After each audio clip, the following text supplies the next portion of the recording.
আসসালামু আলাইকুম রহমতুল্লাহি ওবারাকাতু। আবারও নতুন একটি ভিডিও নিয়ে আপনাদের সম্মুখে হাজির হলাম। যে যেখান থেকে দেখছেন সকলকে জানাই আন্তরিক ধন্যবাদ এবং মুবারকবাদ। যারা এই চ্যানেলে নতুন আছেন তাদেরকেও জানাই আন্তরিক ধন্যবাদ এবং অন্তঃস্থল থেকে ভালোবাসা।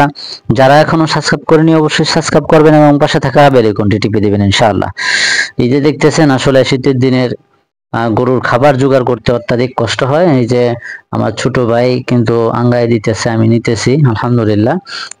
এই যে ঘাস ক্ষেত্রা দেখতেছেন যেটা কাটা হচ্ছে, এটা দীর্ঘ 15 দিন যাবত কাটা হচ্ছে আলহামদুলিল্লাহ। এটা বয়স হচ্ছে 4 বছর।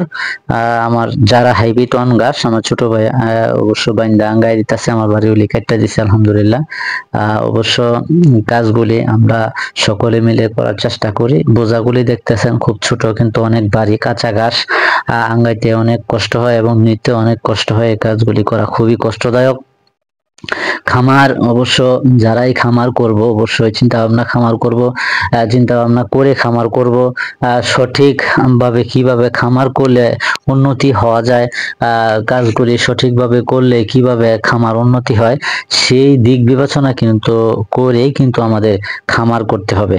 আর আমাদের যে অল্প ধানের জমি ছিল, এই ধানের জমি কাটা হয়েছে আলহামদুলিল্লাহ। নিচে একবারে শুকায় কিন্তু এই ধান কিন্তু আলহামদুলিল্লাহ ল হয়ে গেছে। এর আগে আপনাদেরকে দেখাইছি। এখন কিন্তু মুড়িগুলা শুকায় গেছে, আমি মুড়ি বানাইছি যেন সহজে মেশিন দিয়া পলা। আমি অবশ্য এখন অল্প কিছু খের কিংবা কুড়া, এই কুড়া দিয়ে থাকি ঘাসের সাথে, কারণ ঘাসের সংকট হতে পারে। এই জন্য কিছু পরিমাণ খের দিয়ে থাকতেছি, নতুন খের গরুকে খাওয়াইতেছি। অবশ্য আমি কোনো সময় কিন্তু গরুরে ঘাস ছাড়া খের খাওয়াই না। এই যে দেখতেছেন নদীর চর থেকে আনতে হয়, নদীর চরে একবারে শুকায়া তারপরে কিন্তু বাড়িতে আনা হচ্ছে। ফাঁকি দিয়া কিন্তু এই কাজগুলি করা হলো। এই যে কলা গাছ যেগুলো দেখতেছেন নিচে, আমাদের যে জমির মধ্যে কৃষি চাষ করা হয়, এই কৃষি চাষ এর মধ্যে কিন্তু আপনার শ্যামা পড়ে, এই জন্য কিন্তু এই গাছগুলি কাটা হয়েছে। কলা গাছ, এটা মদনা কলা বলে, যেটার মধ্যে বিচি হয়, কলা গাছ কাটা হয়েছে। আর দেখতেছেন টানে থেকে যে গাছগুলি কাটতেছে আমার খামারের পিছনে। এই ঘাস ক্ষেত 4 বছর বয়স ঘাস ক্ষেতের। এখানে যেই বরাক জারটা ছিল 16,000 টাকা বিক্রি করা হয়েছে আলহামদুলিল্লাহ। এই বরাক জারের যেই জিংলাগুলি আছে, এই জিংলাগুলো দিয়ে আবার নদীর চরে যেই বেগুন গাছ লাগানো হয়েছে, টমেটো গাছ লাগানো হয়েছে, এইগুলোর মধ্যে খোঁটা দেওয়া হবে, নাহলে বেগুনের চারা পড়ে যাবে। আবার অবশ্য এখানে আমার একটু সমস্যা হয়তো, ঘাস ক্ষেত 2 থেকে 3 গুন্ডার মতন ঘাস ক্ষেত এই বরাক জারের কারণে কিন্তু নষ্ট হয়ে গেছে। আবার কিন্তু অবশ্যই এখানে আবার লাগাবো। 2 গুন্ডার মতো নষ্ট হয়ে গেছে, এই গাছ আবার কুবায়া কিন্তু এখানে লাগাতে হবে। 2 বছর পর্যন্ত আবার খাওয়াইতে পারবো বরাক বাস হওয়ার আগ পর্যন্ত। এই যে দেখতেছেন নিচে ঘাস ক্ষেতের নিচে যেই আগাছাগুলো হইতো, যে ঘাস হইতো, এই গাছগুলো আমি নষ্ট করি না। এগুলো ওই ঘাসের সাথে খেরের সাথে কিন্তু আমি আপাতত দিতেছি, যেন এই যে শর্টটা পড়ার কথা, এই শর্ট যেন না পড়ে, আমার গরু যেন ঘাস খেতে পারে। এই জন্য কিন্তু এই কাজগুলি করা হচ্ছে।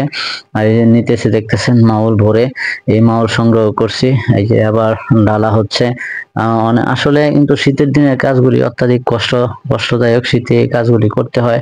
আমাদের সকলের জন্য কিন্তু দোয়া করবেন, সকলে কিন্তু কাজগুলি করে। সব ঘাস এবং মুড়ি সবগুলো আনা শেষ হয়ে গেছে, বাইরে রাখি না, কারণ কুয়াশার কারণে মুড়িগুলো নষ্ট হয়ে যেতে পারে। শুকাইছে পুরোপুরি, এই জন্য নিয়ে আসলাম। এখন কিন্তু ঘাস পলা হইতেছে, গরুরে ঘাস পইলা এবং সাথে কিছু খের, আবার আগাছা যে ঘাসগুলি আছে এগুলিও দিয়ে একসাথে পইলে কিন্তু গরুকে দেওয়ার চেষ্টা করব ইনশাল্লাহ। এই কাজগুলি করলাম অবশ্য দুপুরে এই কাজগুলি করলাম। দুপুরে করে কিন্তু পরে যে বিকালে যে খাবারটা দেই, ঘাসের যে খাবারটা দেই, এই খাবারটা দিয়ে থাকি। অবশ্য যদি ভালো লেগে থাকে মহাব্বত করবেন।